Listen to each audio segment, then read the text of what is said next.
Trevelyan Next is hosted by the Trevelyan Group. Please visit www.trevelyangroup.com to learn more about our specialty in the placement of board members, C-level executives, and other professionals from the crossroads of community banking and fintech.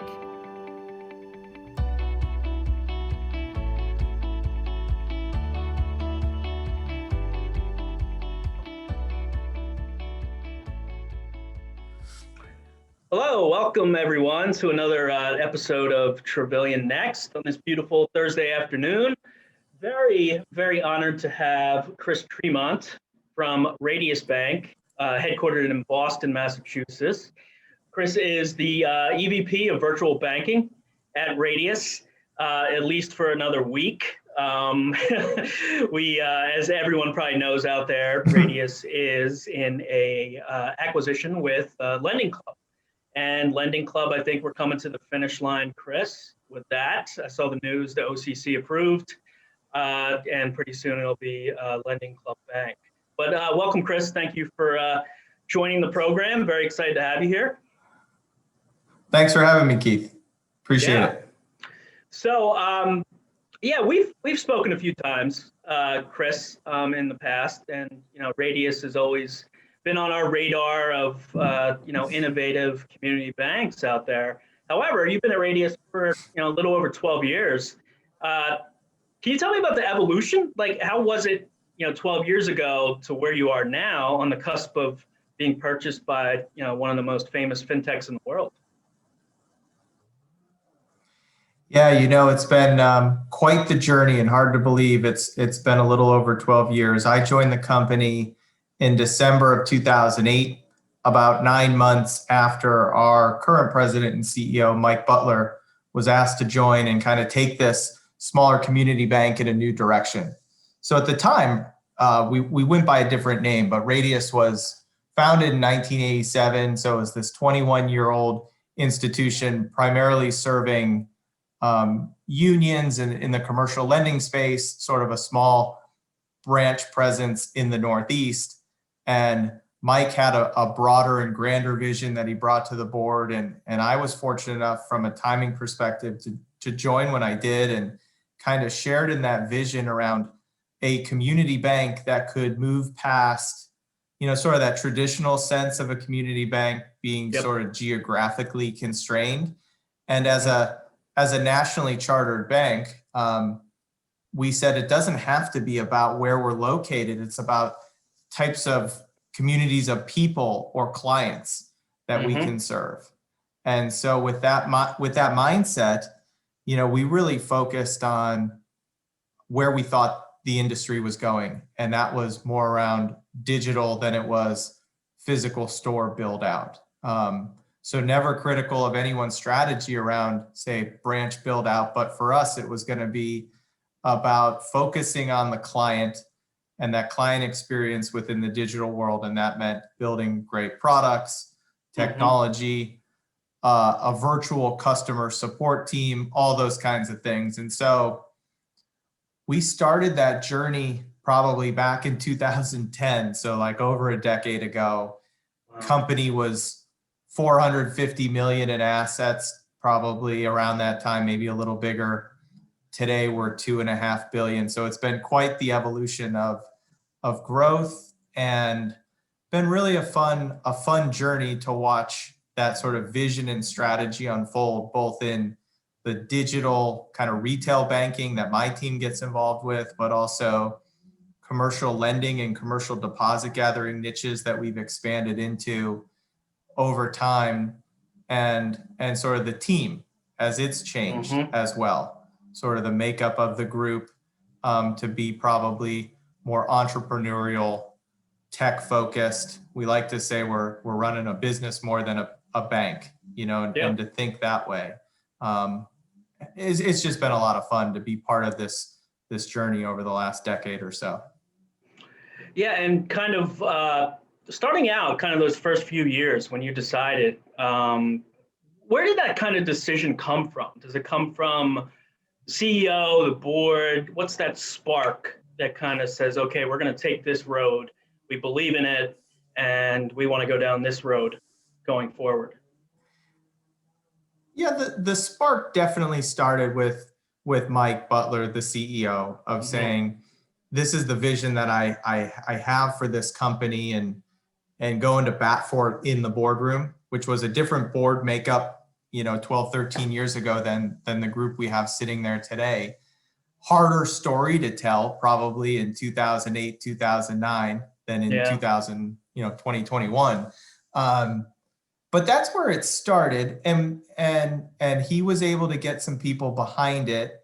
And then, like anything, I think it's about building a good team around you to be able to execute. So like I said, I was fortunate enough, I think timing wise, to come in so early on, and to also to share that vision with Mike.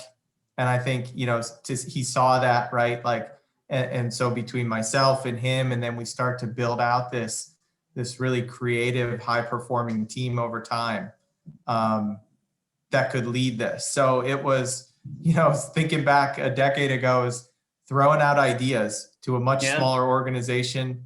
And what was kind of cool was, you'd throw out a product idea or a technology idea, and at maybe a larger or more established institution, you might hear either no, or we've done this before and it doesn't work.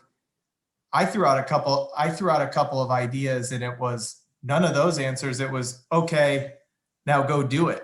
Yeah. And so it's exciting. Which was really cool. And it was exciting. And that's how you get to wear a few different hats. And really, I think that's where the virtual bank was born, back then, around throwing out some ideas and just really going out and trying things and executing. That's what we were all about. Yeah, that's fantastic. And what were some of the kind of challenges, talent, Trevelyan, we're passionate for talent and understanding what's happening in the marketplace in community banking and fintech and digital banking. What were some of those roles maybe you didn't have 10 years ago that you saw as critical, or some areas, even whole teams, that you saw as critical as you moved along in your strategy? Yeah, that's a great question. So when we first started this, I joined a very small team, and it was mainly like a small marketing group, where it was like a marketing team of one supporting the whole organization. And then as this grew, we kind of stepped back and said, how would we draw up a virtual, called retail organization? You start to identify skill sets or people that you want to have join the team. And I'd say probably in those early years, from like 2010 to 2016, it was more challenging to get, harder to get talent to want to come to a smaller community bank. At the time, we went by the name even of First Trade Union Bank due to our heritage and founding. So like a different kind of name that didn't spark, like if you just heard it, like entrepreneurial tech thought. So we always, the brand and culture we were building didn't always align. So that could make it a little bit more challenging, but nonetheless, we identified roles sort of within the digital marketing space. Data and analytics became a huge part. We said, if we're going to win and provide a great customer experience, it starts with data. So we really have to have some smart folks in those areas.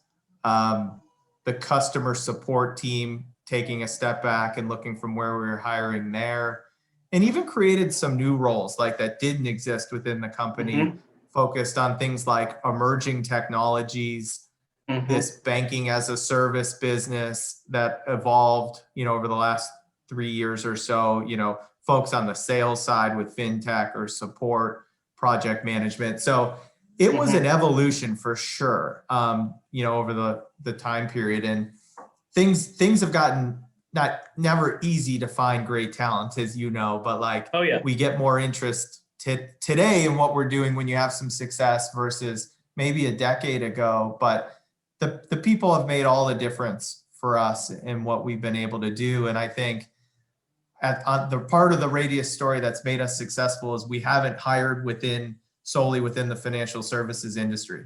We stepped back and we hired people from e-commerce, from retail, so some non-bankers or other parts of the world. So, industries and that diversity of thought, I think, and approach has helped, really make us who we are today.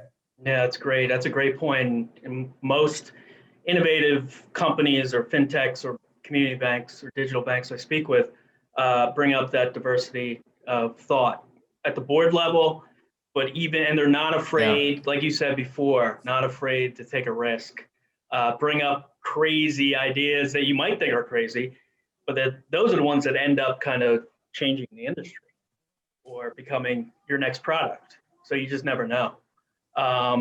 So tell me about your partnership with fintechs. When was the first partnership, and how did that come about? And I know since then you've partnered with more, and that synergy there. How does that develop? Yeah, it was probably, as we're moving along the timeline here with our evolution, going back into maybe 2016, we went through a company rebrand, and that's how we became Radius. And with it, an infusion of new capital from some private equity investors. We kind of remade the board, and really that was the catalyst that started pushing us forward on a couple of fronts. And one of them being this digital banking space where we really started to double down. So this is now where we're moving past sort of culture and the hiring part, but we stepped back for the first time and said, we need to have a sort of a holistic client strategy here and put it down in the form of kind of like this product technology roadmap, where we said, we've got some larger technology providers that we're going to continue to work with, but rather than, we talk to a lot of bankers or banks out there that would always focus on, oh, we've got to change our core banking system. That's where it's got to start. We kind of stepped back and had a bit of a different mentality 4 or 5 years ago and said, one of the hardest things you can do is change your core. And it's really an internally focused project that'll tie you up for probably about a year. And meanwhile, the end client impact isn't going to be there. So we're going to focus on doing things that ultimately have the most ability to provide a great banking experience and help the bank grow and acquire new clients and deposits or grow loans. And so with that in mind, we drew up this roadmap that started with, all right, we have to be able to onboard clients in an efficient way within the consumer space. And then we moved on to small business. We have to have good data tools that underlie it.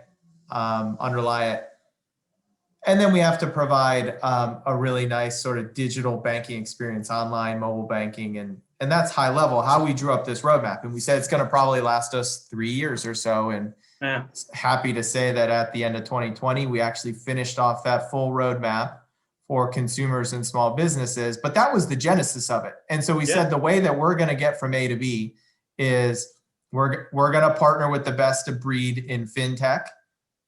These nimble companies that we align with culturally and strategically, where we can have a seat at the table or a voice, so to speak, in product development and roadmap, and really be partners in this.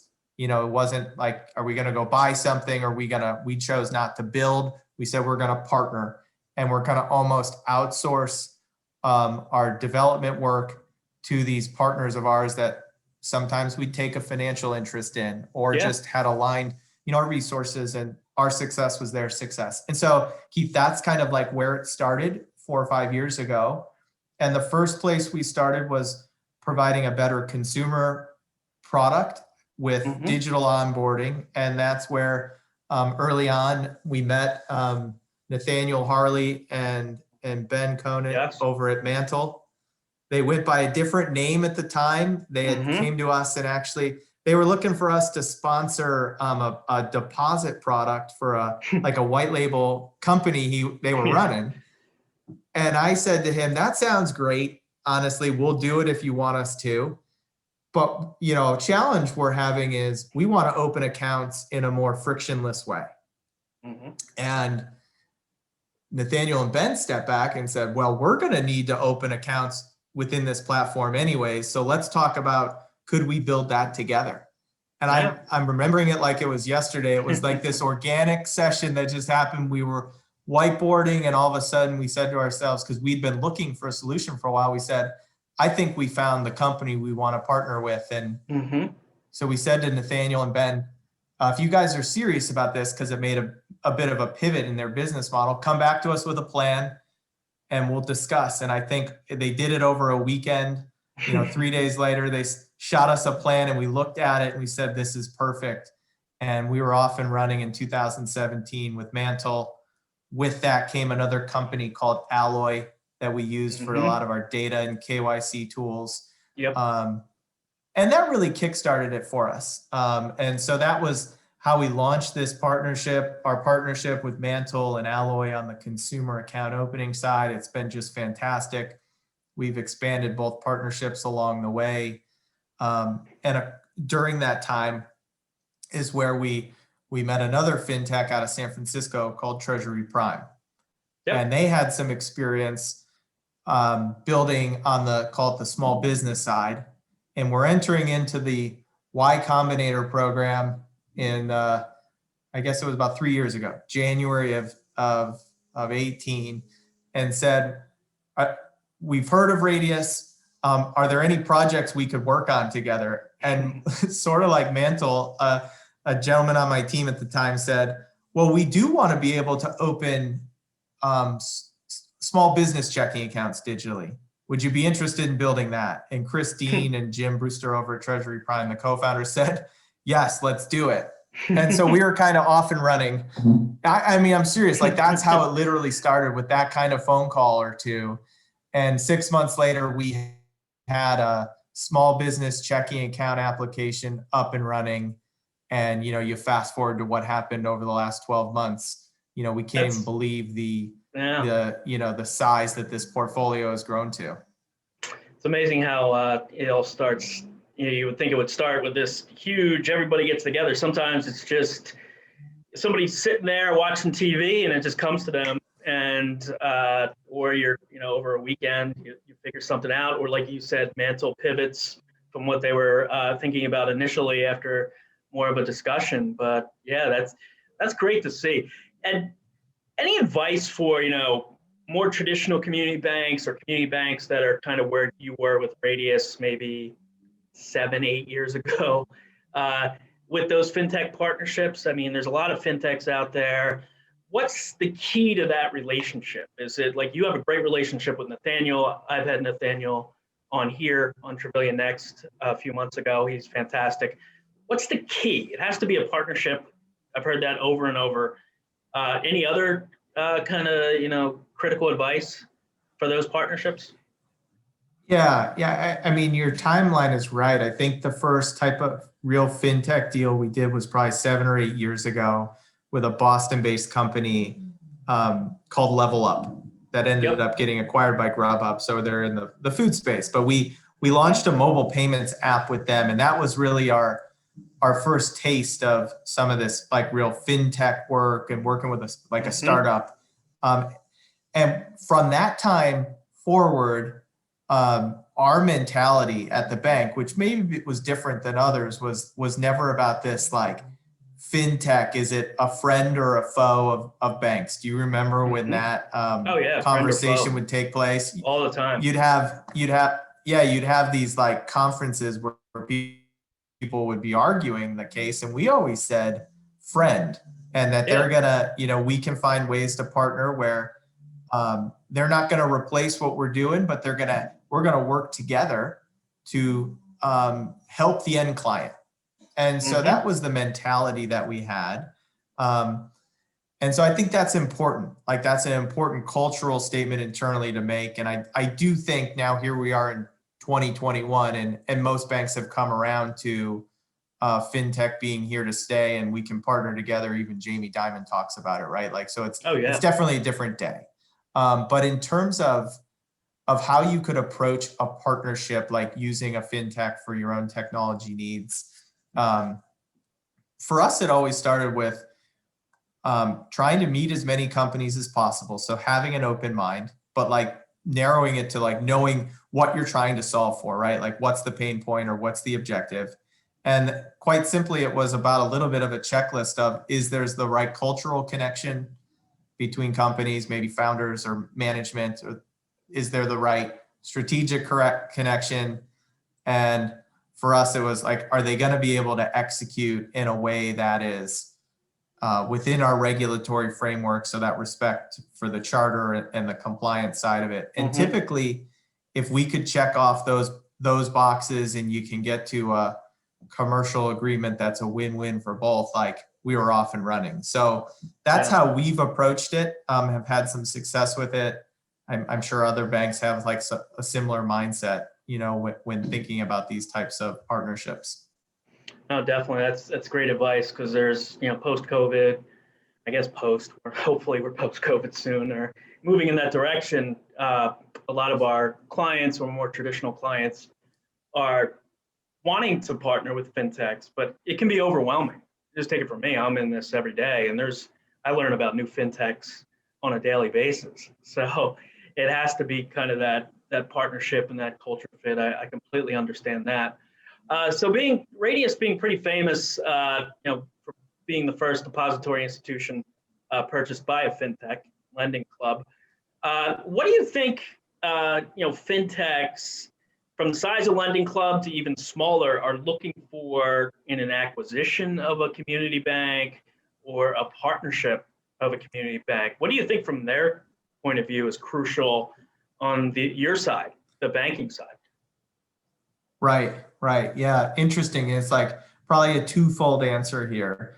On the M&A side, you know, for our type of deal, like we've been using the moniker of it's this like 1 + 1 = 3 type of transaction, where LendingClub, pioneer in consumer lending, digitized, disrupted, you know, whatever term you want to use, that space 14 years ago. That's their specialty.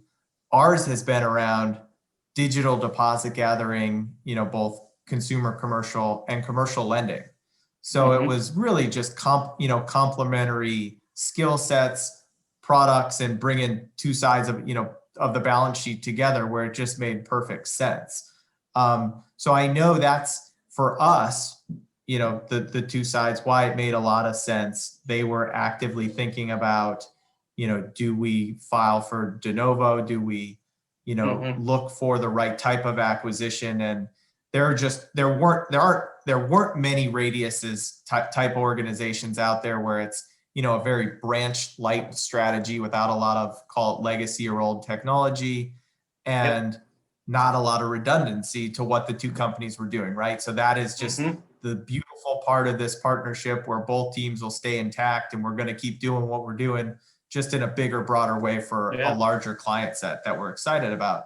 But that's our deal. I think with some of the fintechs out there, you know, it depends on the use case. If you're in the space of you're like a finance company or a lender today, access to, you know, the balance sheet and really lower cost deposits is sort of the name of the game for a lot. So that could be, when you're evaluating banks, you know, one play.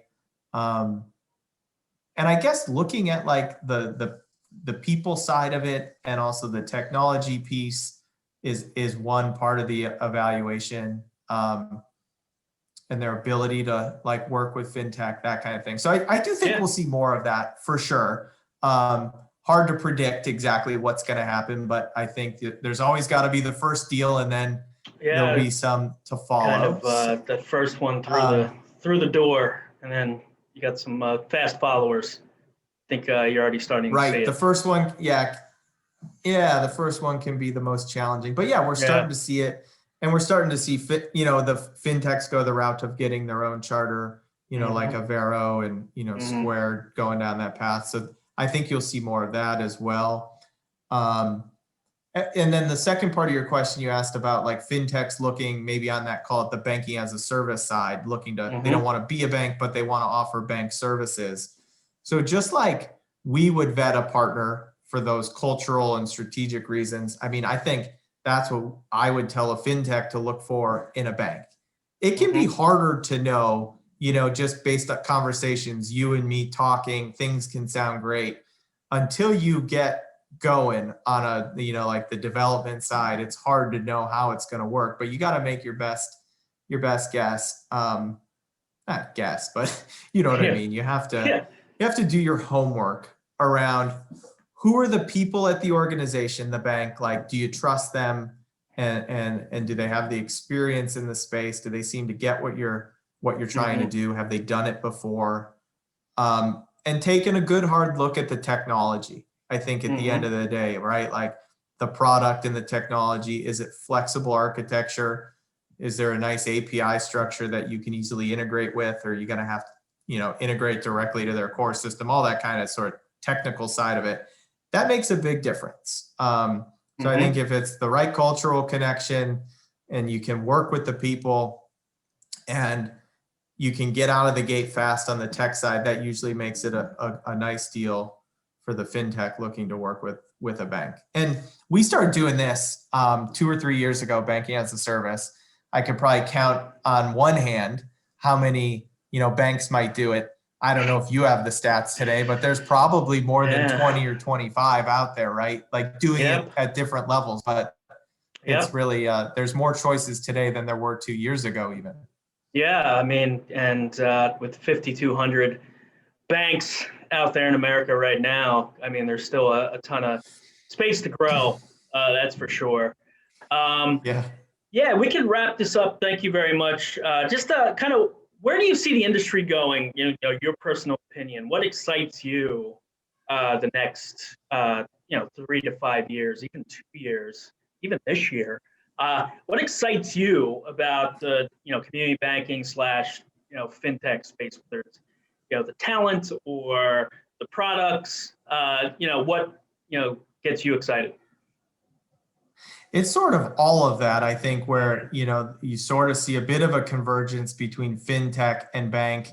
Like we're one example of two coming together, right? But, I think more people from the finance industry just being interested in fintech and banking, people you see making moves into working for these types of companies. I think, that's really exciting and that will continue.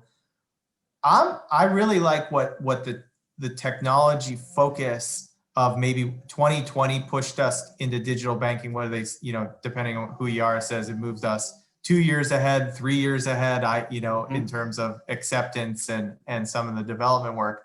I think building off of what we saw in 2020, like there is no going back, in my opinion, to the way things were.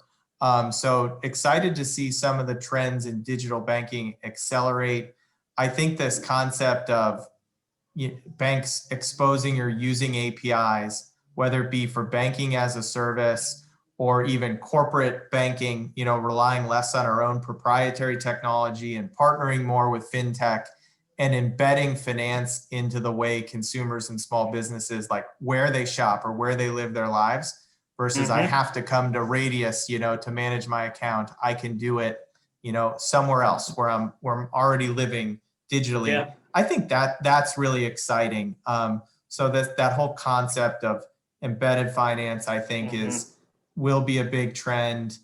And you've seen like things where, statements where like every company is a fintech company. Like, I don't know if that's going to be true, but you do see more and more ways, where companies that have some sort of financial, aspect to what they do can enrich their customers' lives or make it easier if you embed some of these banking services, right? So I think like that is the way that we're going, and I'm excited to be a part of it, but it'll be interesting to see what happens even in 2021 alone. Yeah, that's a buzzword I hear a lot, embedded finance and predictive products, where based on transactions or stage in your career or life, offering the right products at the right time, giving advice, that type of stuff for banking, because that's big. Well, I mean, people want a true partner. I mean, that's a great point too. A little bit of, the next best product or adding value. There's a little bit of that like rebundling going on that you saw like from what you might have gotten from a bank. Now you've got fintechs out there offering a whole variety of whether it be banking or lending or wealth management services, right? All in one place. So there is that rebundling now taking place within fintech or banks, in a digital way where it used to be more through the physical branch network even. Yeah, no, it's exciting, and that's just tip of the iceberg, as they like to say, for the next few years. So thank you so much, Chris. I know you're a busy man right now, and I really appreciate your time and your advice to not only the fintechs out there, but the community banks on how to become Radius, or at least go in that direction, if they want, of course. But no, I thank you again, and good luck to you and the Radius team moving forward with the LendingClub deal. Thank you so much. Appreciate it, Keith. Thanks for having me on.